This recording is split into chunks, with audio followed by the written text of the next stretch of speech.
in fact, Trillanes could have spun it in such a way as to make it look like, oh, grasyosa pala ang Leni, tinanggap si Inday. They could have spun it that way, but no. Hindi sila nag-iisip. Nag-tantrum. Diba? Parang, bakit mo tinanggap? Why did you allow her to visit you? Yada yada. And now, what's going on? It's chaotic. There are people there na galit kay Leni, na mga kakampi niya dati. Na, there is now an uproar among the pinks and the yellows. There's now a huge debate. Should she have done that? Should she have not done that? But the blame is solely on Leni. Di ba? Si Leni ngayon, ang pinagdidiskitahan ng mga pink at ng mga dilaw.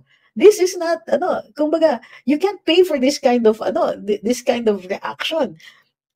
Who doesn't want to throw their enemies into chaos? Diba? Of course, we want to do that. We want to do that to the Marcos administration. And VP Inday just did that to the yellows and pinks. So now, if there are yellows who are now former yellows and pinks who are now former pinks, many of them were already on their way out of, ayaw na nila ito, they moved on from these party politics and so on. Well, now, the VP, Vice President Inday Sara, by a simple visit, where she simply paid a courtesy call on former President Leni, has thrown the pinks and the yellows into an uproar and they're fighting with each other. I think that whether it was intended or not, this was a very, very smart move.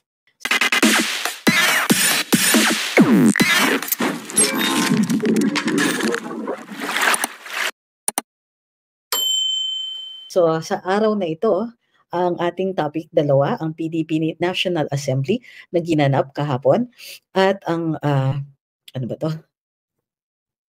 Wait, let me just check. Ayan. Ang PDP National Assembly and of course ang visit ni Inday Sara sa Peña Francia ng Bicol. So medyo how do you call this? How do you describe this? Medyo malaking usap-usapan tungkol dyan ngayon.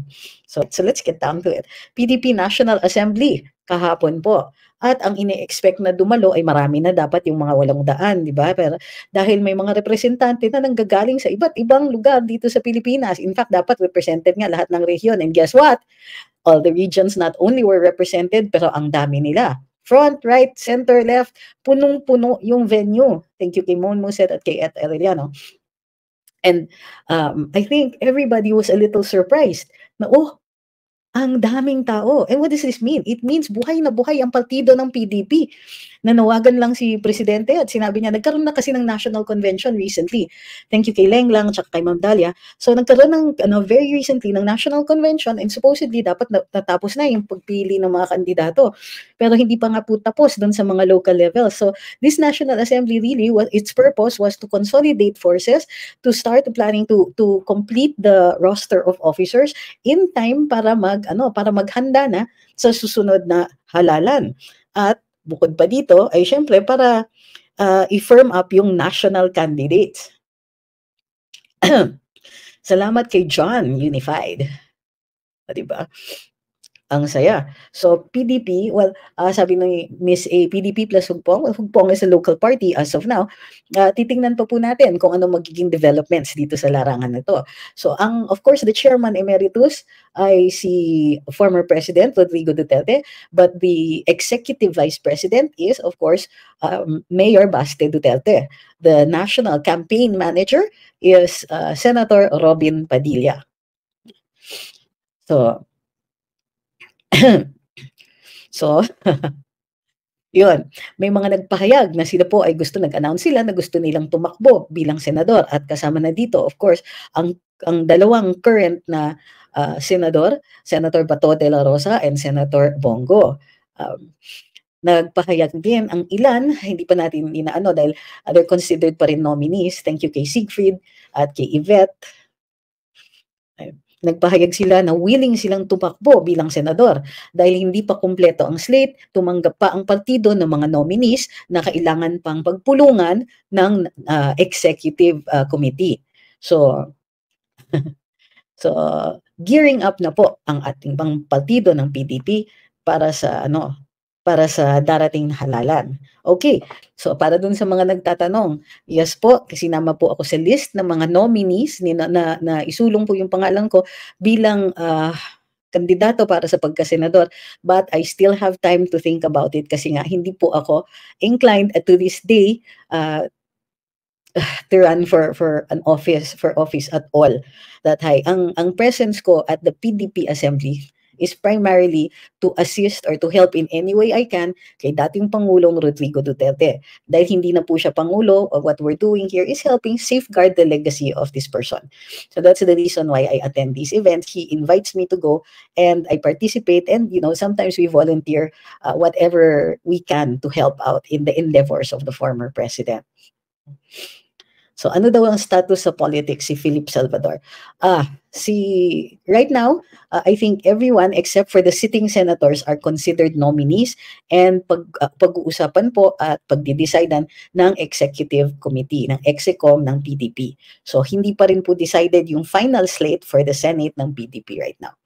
So sabi ni Ma'am Ninita, kayo po, takbo po kayo. We will have to see about that.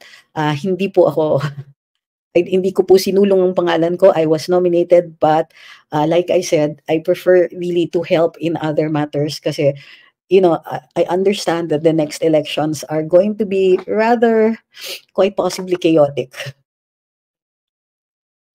All right. Sabi ni Duterte since day one. I love that message. Sabi ni John Lemon, ang galing mag-preside ni PRD. John Unified said, my vote is for you, attorney. We will have to see about that. There's so much work to do, no? First, the party is vital. It's alive. There's so many people very active po, and I think this is good news para lalong-lalo na dun sa mga bumoboto o uuwi sa probinsya para bumoto. Very active po ang mga locals natin sa PDP. Ang mga regionals natin, they were all there, front and center. They came on their own steam. Sila po mismo, they were very, very happy to be there last night.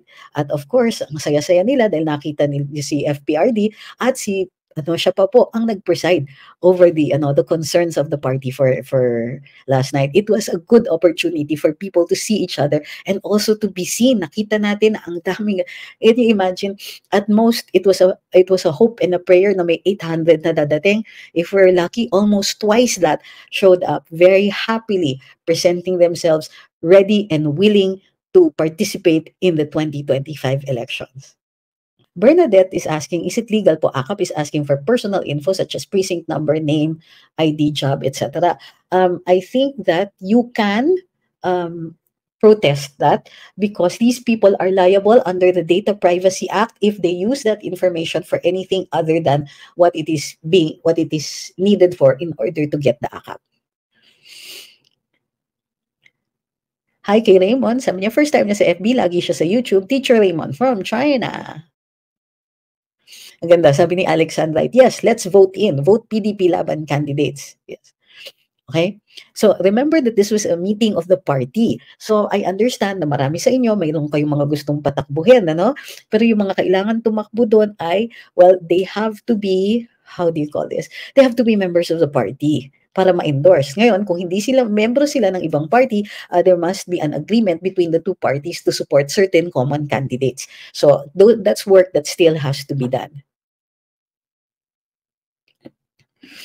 Can an incumbent mayor currently suspended file a certificate of candidacy for re-election? I haven't checked if the rules have been revised or if there's a memorandum on new rules that have been released by the COMELEC. So we have to see. But under normal circumstances, hindi naman po, especially if the suspension is preventive in nature.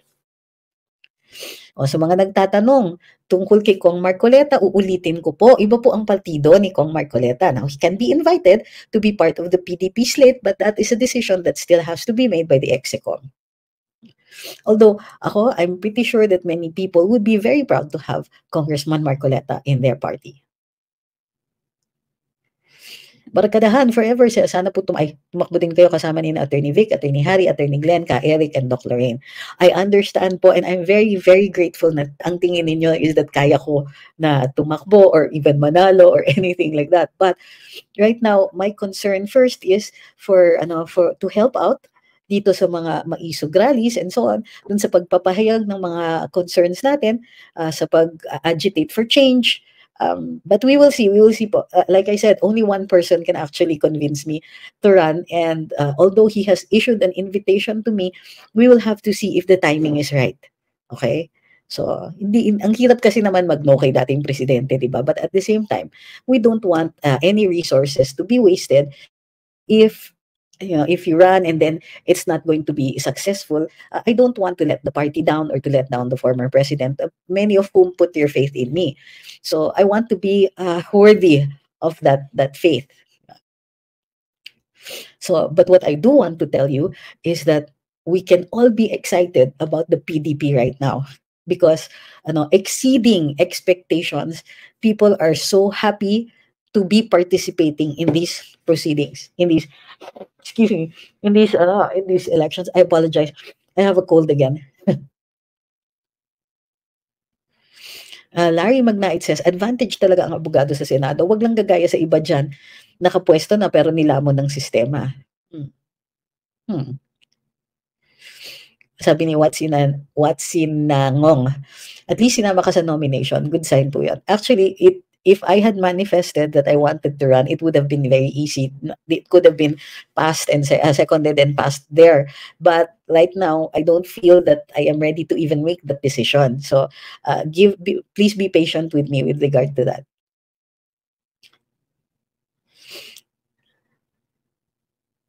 Bryke says, hello po, attorney at sa lahat. Don't forget to like, share, and subscribe. Salamat po.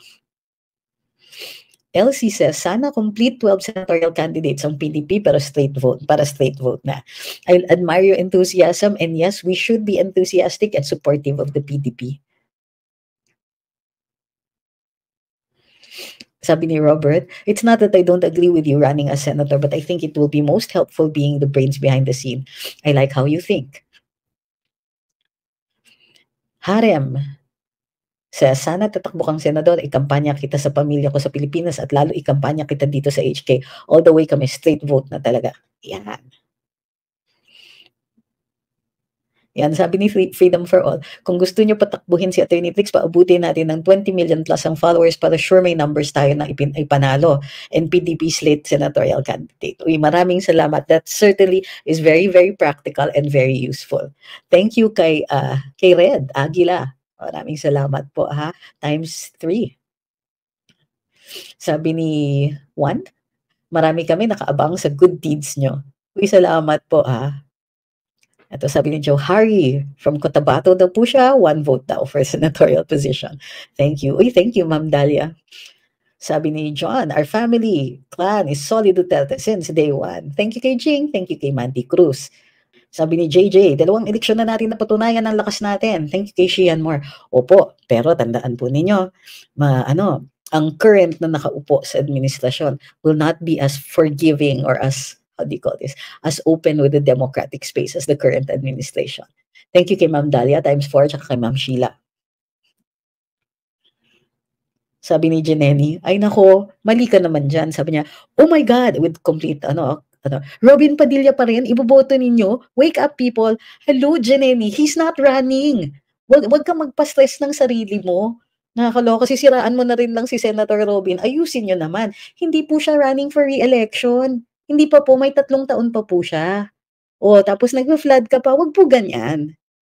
Juralf says, VP Sara and the Dutertes will have their clutch time soon. Sara all the way. Jimmy Mendoza says, si Harry Roque kilala na sa mga liblib na lugar sa probinsya. Kung tatakbo si Attorney Vic, kailangan talaga ng makinarya na makilala siya sino man sa inyo na nais tatakbo. I agree. Importante po ang partido dahil po kailangan niya yung mga watchers, kailangan niya yung makinarya, kailangan yung grassroots na na organizations and so on, yung mga locals at napakahalaga ng ating mga yung mga tumatakbo sa mga probinsya. Maraming salamat po sa inyo and it was so good to see all of you yesterday. Ang dami po na nagpakilala at nakipag-usap and so on, and we're very, very happy to have met so many of you. Sabi ni Mayan, marami ako nakikitang vloggers na nagsusurvey ngayon, landslide pa rin ng mga Duterte. Sabi ni LC, si Attorney Vic kaya nasa nominations, hindi ko po napansin. But I'm sure if he was, he will be informed very soon. Ma'am Nenette says, mas marami siyang ma-share sa atin pag, ay nawala ako. Senador na si Attorney Vic. Ju Pagyo says, why I voted for Marcos is I don't like any dilawans in the post. Like what our VP said, never again. I agree with that one. Mabuhay ang PDP, sabi ni Jujam. Mabuhay si FPRD, mabuhay si VPSD, mabuhay ang mga Pilipino. Maraming salamat. JSN, maraming salamat po sa inyong padala. Nakakatuwa kayo at natutuwa ako sa enthusiasm. Yun nga lang, pagka dumarating ang panahon ng eleksyon, nadidistract lang mga tao. Now, tuloy-tuloy pa rin dapat ang ating paninindigan, ang ating paghihikayat sa pagbabago sa gobyernong ito. Dapat tuloy-tuloy pa rin na pinupuna natin ang ating gobyerno dahil sa mga maling ginagawa nito, sa hindi tamang pamamalakad, dapat tuloy-tuloy pa rin yan. Ma'am Spirit, thank you very much. Ang maririnig naman natin sa darating na halalan ay yung mga plataforma at programa ng mga kandidato. At dapat titingnan din po natin kung responsive ang ating mga kandidato sa pangangailangan ng bayan ngayon. Hindi lang po tayo nagpapatakbo ng mga kandidato for the sake of running or dahil kakampi natin. Pero dahil sa kanilang mga vision, sa kanilang inaasam para sa ating bayan. Partido din bang maisog? Hindi po. Actually, it's like the arm of PDP. It is kind of like, but not exactly, part of the PDP. But they have aligned interests. And its purpose really is to spread information about what is happening with the government. Maraming salamat, Mami Jessie. Sabi ni JPM, si Kong Marcoleta ba naka-line up sa Team Duterte? Well, hindi pa naman po tapos ang nominations, but he's of a different party. So marami pang trabaho na kailangan dyan kung siya po ay iimbitahin sa partido. Sabi ni Renee, Bicol Pro Duterte kami. Nax. I love it. Sabi ni Ma'am Ellen, we'll wait po sa positive response mo sa panawagan namin. 1 vote at maraming miyembro ng pamilya ko. I'll campaign for you. Well, we're going to need at least 20 million votes to secure a place in the Senate. Kung hindi natin aabutin yan, then we may as well be doing something else for the country, di ba? Unlike other people, I can walk away from power. I can walk away from all that. And I know that so many people are very willing to help me out in this. But what I want to do really is to help the country. Kung the best way nga is to do that, then of course I will do that. But only if I have made an assessment about what the chances are. I don't want to waste your efforts. I don't want to let you down. Ni Pandalito says, sana tumakbo ka, pero honestly po, sa kalidad ng botante natin, baka hindi ka na pumanalo. Sorry po. Okay. Baka kailangan bang sabihin, alam ko naman po yung mga ganyan. But when you state it out loud, you remember that has its own energy. Don't say something and then apologize for it. Huwag na ganun. Alam ko naman yan. Kaya nga hindi pa po ako umuoo because we have to check out the landscape. Thank you kay Ma'am Spirit times 8. We have to check out the context also. So, like I said, I don't want to let anybody down. And I don't want to waste resources. Ang sabi nga ni Attorney Vic, and I agree with him 100%, we don't run for the sake of running. We run because there's something very definite that we want to do for the country, and there is no point in running if the effort will be wasted. Ador Galang says, ang nakikita ko po, target ng Marcos admin at Liberal Party ay burahin sa politika ang pamilya Duterte, kaya lahat ng nakadikit sa Duterte ang puntirya ng admin. Yes, but they can't go after, 16 million people. Sabi ni Ma'am Vilma, praying na hindi ma-manipulate ang COMELEC. That's a good prayer. Thank you for following, Chansin Suat. Sabi ni Ron Quijano, if you finally decide to run for a seat in the Senate, I'm applying in advance as your volunteer coordinator for Kuwait. I am very, very grateful for all that. Thank you very much. It is such a heartwarming thought. Thank you very, very much. Sabi ni Rosie Parks, and yes, we should never lose sight of these things. Ma'am Rosie Parks says, I watched Kong Marcoleta's video and he said, pinigilan siyang magtanong kay Kimbolo. Sa 19th Congress, 3rd regular session, nakakadiri na talaga itong kongresong ito. I agree. So like I said, there are ways of addressing it. One is the legal, the other is the political. We have to defeat these people. We have to defeat these parties who keep showing up for their own interests lang. Okay, and this question of Ms. Olivia Magtanggol brings us to the next topic. Magandang gabi po. Sabi niya, maiba lang tayo. Ano po makikita ninyo? Nakikita niyo yung implications ni VP Sara and FVP Lenny. Okay. Nagrally daw ngayon sa Davao ang Kabataan at Gabriela. Andito po ako sa Davao, hindi ko yata sila napansin. So, tingnan po natin kasi if ever they did, it didn't make a dent. Okay, let's go to The Visit. Parang horror movie, di ba? The Visit. Yeah. All right. So, The Visit. Si VP, ay, Chanelas, thank you very much, timestamp. Okay. So, The Visit. Si VP Inday was wanted to participate or to watch yung Peña Francia sa Bicol, and while she was there, she paid a courtesy call on the former Vice President Leni Robredo. And so VP Inday participated and paid a courtesy call on the former Vice President. And according to the press release that was issued by the former Vice President, he talked only about personal things and not about politics, which I think was it should have been a graceful moment. After all, while former Vice President Leni Robredo was kind of difficult, a difficult official to deal with during the Duterte administration, VP Inday's courtesy call on the former Vice President indicates that there is no bad blood. Okay, this is all politics. Now, you have to understand the language also of politicians. Iba ang galawang politika, iba ang personal. Okay? That's why we don't like politicians na name-personal. So the former administration, while they made things difficult also for the former Vice President, the former Vice President likewise made things difficult for the President because she was directly criticizing, openly criticizing and attacking and so on. So, but yun nga, when all is said and done, their terms are done, things have moved on. VP Inday's visit to the former Vice President, her predecessor, is a graceful moment. She pays a courtesy call on the person who formerly who occupied her position. She is in the hometown of that person. Okay lang, di ba?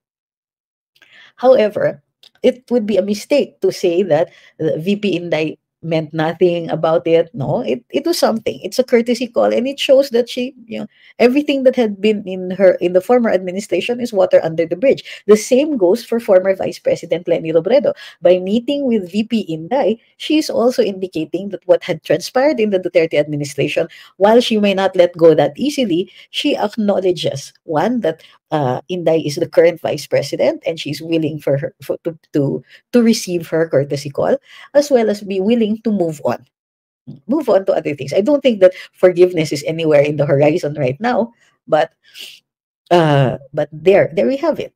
It's a moment that should have been a graceful moment, but has been ruined by I don't know, the tantrums of Senator Trillanes, who says that gusto nga namin pa-impeach, bakit ka nagmi-meet dyan? But I do agree with Senator Trillanes on one thing, that nobody is above criticism. So even when President Duterte was sitting as the president, we still also criticized him. But there's a difference with criticizing him noon, because we did so with the earnest efforts, and this should be our practice with anybody, with the earnest efforts that we want to correct them.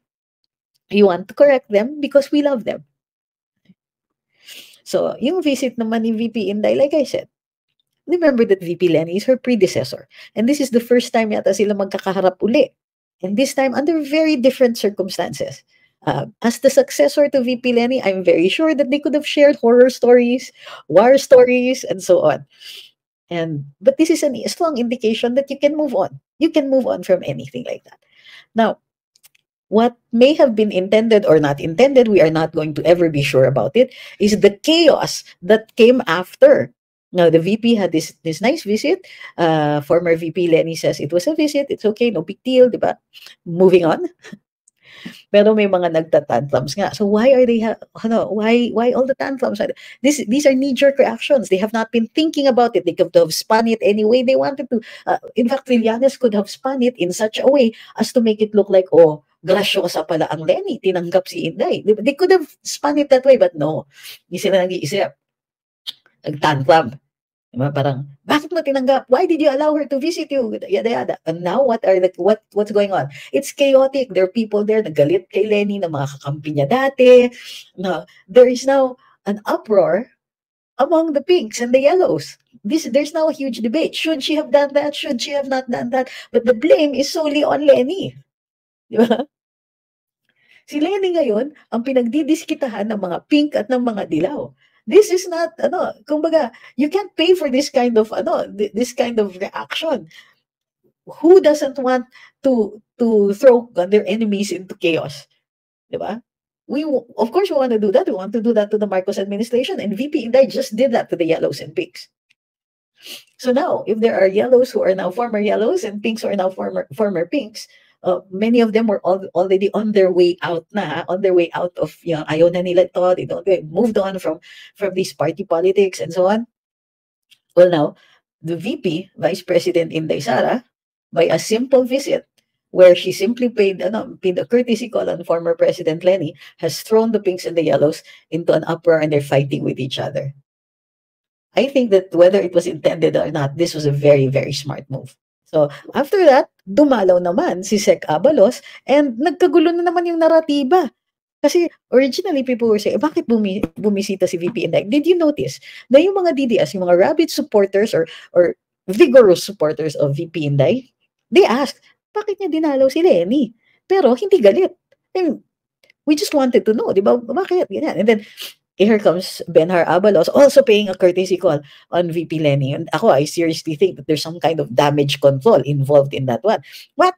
Pumunta si Inday, paano kung ma-appreciate ng mga pinks yung pagdalaw ni VP Inday? Baka magka-open talks na, baka mag-create ng mga alliances, ganyan. So follow up ngayon, si Sec Benhar Abalos. Therefore, this underscores just how smart this move is. Natakot ni VP Inday yung kabila. And she was really, I think, she was trolling. She was, dalaw ako kay VP Lenny. Wala namang iba silang pinag-usapan. All they were talking about really was nothing political. It's just personal. O, kamusta na po kayo? Are the kids? Any updates on yung mga ganyan. Oh, I hope you're feeling well. Kamusta naman ang retirement? Kamusta naman po how do you feel about leaving office now? Have you been on any trips? Thank you kay Savina Kovacs times 6. This was a win-win for VP Inday on so many levels. Number one, you pay a courtesy call, you signal to VP Lenny, everything is water under the bridge. It's a different period. We're now entering a period of peace between our sides. Income Secretary Abalos, which indicates that the Marcos administration is worried about this visit. Baka nakapogi points ang VP Inday. And she did with the public. Thank you, Renji, times 3. Diba? So, ang saya-saya nito. Ang saya. Because now, you can't buy this kind of publicity. People are talking about the VP. They're talking about her in a positive way, or at least in a way that's not negative, that has nothing to do with confidential funds. She has drawn the attention away from the troubles in the Congress, but more into her moving on and the fact that she's moving around and that she is, in fact, going around, meaning that she's meeting up with people and so on, guaranteeing that people will remember how she has been, they will remember her favorably come election time. So she consolidates her status as an endorser or potential endorser for the 2025 elections. She shows the yellows and pinks that I am no longer a threat to you. I have moved on, and we are now entering a period of peace or détente between our parties, or at least between us, two people. Kaba ngayon ang Marcos administration, showing that they know that they are very vulnerable. Alam nila. Alam nila na may na may something. Alam nila that if they don't move to address this, the positive image of left in the minds of the pinks and the yellows and VP Lenny herself will remain unchallenged. Sabi ni JJ, pero baka nga naman, Attorney, hala, maging paranoid na mga kakamping. That only works for us. Roldy Singyan says, wow, mas okay pa kayo kaysa sa ibang kandidato na nagsabi na tatakbo sila this coming elections. I have no say in other people's choice to run. Thank you, Kay. But I do have a say in whether or not I will run. There are people I fully want to support. Gusto ko talagang tulungan ang mga tao. Pero right now, I would like to show our former president the gratitude that he so solidly deserves. All I want to do is helping him out in whatever activity, in his charity work and all that. That's really why I like visiting him. It's because we can talk about the charity work niya and things like that. And I like helping him out. Ito na po yung thank you ko for what he has done for the country, na kahit na 6 na taon lang nakatikim tayo ng konting ginhawa sa kanya. Sabi ni Ma'am Johanna, "Wag mo akong kalimutan, ako coordinator mo sa Dubai." Okay po. Sabi ni Ma'am Elvira, if hindi ka push as Senate candidate, at least maging rep ka po ng isang party list para po may guardian pa din po tayo sa Congress. We badly need people like you. Are you crying? No, I have a cold. Sabi ni Sir Milo, take your meds. O nga, namumula na. I don't understand bakit hindi nagwo-work yung yung anti-mucolytic ko. Sabi ni Alejandro, we need to vote sa mga bagong pangalan and meron track record sa pagtulong like PDP, hindi may record ng pagdanakaw sa kaban ng bayan. Well, thank you very much for wishing me well and saying to take care of myself. Thank you very much po. Thank you kay JSN at saka kay IM2 times 5. Wow. So ganito, for me to even favorably consider running for the Senate, why don't you get more people to follow on the vlogs, and then we can assess kung marami po ang willing mag-follow. I'm sure willing din magboto. Diba? So you don't have to watch the live every day. Sabi ni Alan, basta ako sinumpa ko, nakasama pamilya ko na walang Marcos at Romualdez. Thank you kay Lucky the Husky. Naiboto pag tumakbo sa halalan sa lokal o national, grabe ka traidor at walang utang na loob. Ito si Temis. Sabi niya, Ilocano ko, pero never again sa Marcos. Alam mo, napapabilib ako talaga sa mga katulad ninyo na binabasag yung mythology ng mitolohiya ng Solid North. Sabi ni Jericho Clemente, who's commenting from Rumble, I'm very worried about the machine they're going to use for 2025 elections, knowing the administration will handle the elections. How reliable will that be? Well, the reliability actually would be tested at the next elections. Thank you. So, ganito yon. In order for us to have any moral high ground in saying may daya o nandadaya, we first have to go through the elections. So, pag sa tingin natin, hindi na-count yung boto natin, then that I think would be sufficient to spur us to once again take up the cudgels against an administration that lies and cheats us. So yun po yun. It should provide another impetus for us to go on record to demand better service from this government, especially when we catch them lying and stealing. May online voting nga daw na pinopropose ang COMELEC, but we have to see. It might be challenged before the Supreme Court, and we have to see what the outcome will be. If not, then we have to, in order for us to comment, we're going to have to look at what the experts say about it. Became a big deal from the other side. Naalaman sila, nakakatawa. According to Maharlika, she knows who made the arrangement about the meeting. Maharlika knows so many things. And I'm not surprised that she always has the lowdown on these things, di ba? Your personal thoughts po. Siguro this is a good last question to take. I apologize kung medyo maikli yung live natin ngayon, but sinisipon talaga ako. Puyat na puyat kami kagabi because by the time we were done, we were done talking with each other, catching up. Damdalia, thank you, ×2.